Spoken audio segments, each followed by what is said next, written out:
Yaxşı. 10-cu sualda izah eləyək.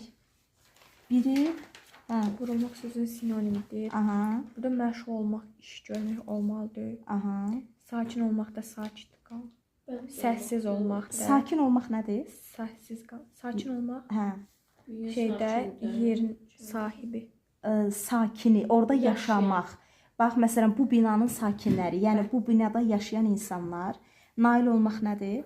Nail olmaq da, yəni ona layiqli görülmək. Bacarmaq, istədiyinə çatmaq, düzdür. Süst olmaq? Bəzəkli, yəni Yox, süst. Süst. Süst olmaq nədir?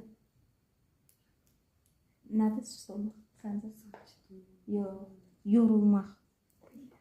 Aha. Deyir, o qədər iş gördüm ki, süst düşdüm, ay sağ ol. Sonra bənd olmaq, Vurulmaq. bir könüldən min könülə bənd oldum